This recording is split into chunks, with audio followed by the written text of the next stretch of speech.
I'm saying is I would have loved to have known, you know, that even family can also, you know, be not very nice. You know what I mean? That something can happen.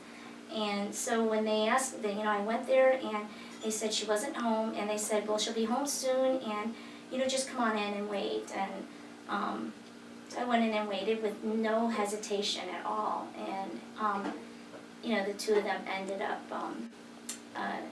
you know, at first I always said that they molested me until I went into treatment and realized that it wasn't sexual abuse, it was literally, you know, rape, which rape is such a harsh word to use, and it took me a long time to accept that that was what it was.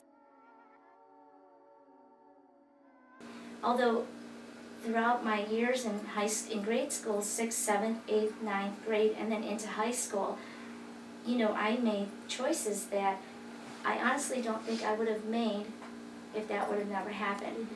And the choices that, one of the things that my mom and my dad told me right before I went into high school, because I went to an all-girls high school, was that, you know, Maria, you know, you got to be careful in high school because you can't trust guys. Because guys only want one thing and one thing only, and that's something that's really precious to you. And if you get that taken away, you're nothing. So in my mind, I'm like, dude, that was taken away from me a long time ago, so I must be nothing. And that's how I kind of lived my life, is I felt like I was nothing. So I did everything I can to make people like me by doing things that I don't even want to do, for them to love who I, you know, love me for who I am, you know, and not see the filth that I felt inside.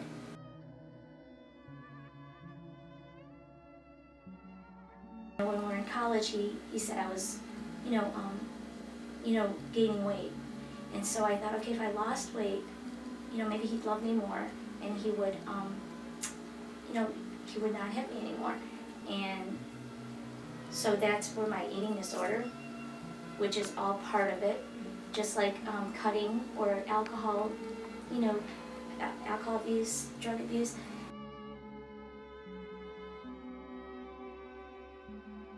When you purge, it's like you're taking all that pain out. Yeah, you know, when you're eating, indulging in food, you're almost like filling all that, you know, all your needs and numbing everything. And then when you either, you know, purge or you use that, whatever, is a way to get all that emotion and stuff out. And that all wraps around, which a lot of people have misconceptions about people that are alcoholic or drug addicts or eating disorder, that's about food, or it's about, you know, trying to live every day of your life not feeling that pain. And it took me, 26 years to unravel that puzzle, because it is a puzzle. You do not need to use your sexuality for guys to like you or for them to accept you. And same thing with guys, you know, because it's like,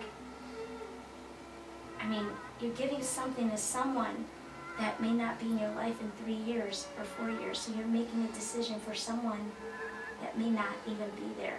That this is a temporary, it's temporary where you guys are. That life goes, you know, this is not where you're going to stay. So that's something you guys need to look at and say, you know. And guys, I mean, it's tough. I go through it. My teenagers, my 2 girls right now, I mean, it's, you know, it's hard seeing them in relationships that are prolonged, you know, and it's like, get out there and just love who you are and not, you know, but, you know, they have to make that decision themselves, so, but that's it.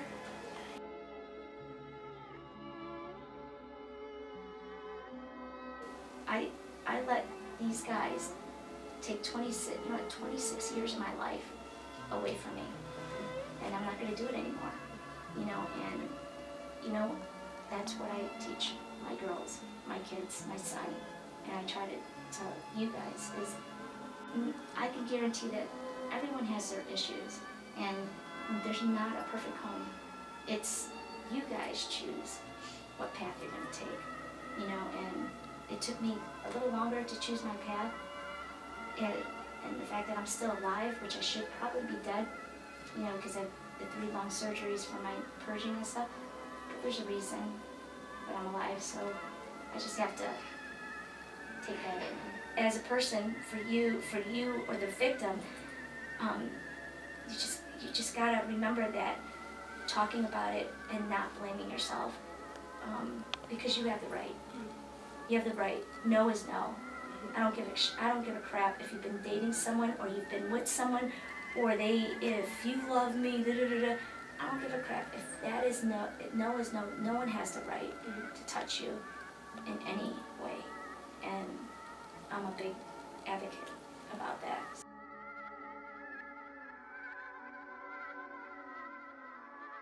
There are days where I have bad days, and I tell my husband that, you know what I mean? And my husband knows when it's like that, because our intimacy is really down. And, you know, unfortunately it's because, you know, you have all that feelings back, and you see, you know, all I see are their faces, not my husband's, which is sad, but, you know, I'll get through it, you know. But I don't use my eating disorder anymore. I talk about it, and that takes the power away from it, you know. And when I opened up at Remuda Ranch in my trauma.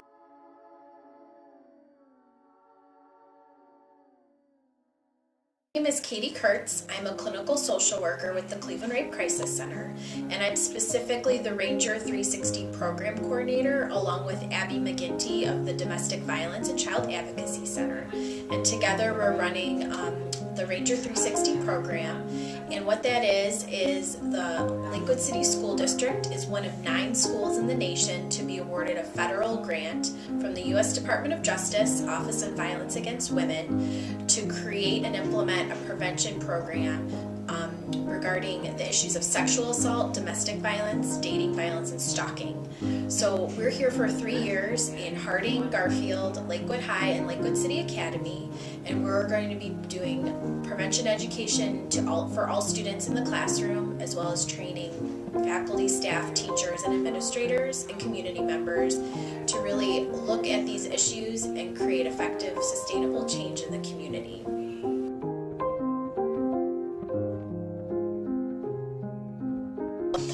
The Ranger 360 program is still in its planning phase, so we can't currently see students. So if you do have an incident or a concern regarding sexual assault or sexual violence, sexual abuse or rape, we really encourage you to talk to someone you trust, especially an adult. But we do have a 24-hour hotline at the Cleveland Rape Crisis Center, and I can give you the number. It's 216-619-6192. This is a confidential hotline. You can call at any time and talk to a trained advocate, and they can help support you and talk to you and give you any type of information or resources you need. The Cleveland Rape Crisis Center provides a variety of services to support survivors. We provide therapeutic services to survivors and loved ones of the survivors, as well as support groups, case management, justice system advocacy, hospital advocacy. We do a variety of prevention programs in schools to create social change, and our number one goal is to really believe and support survivors.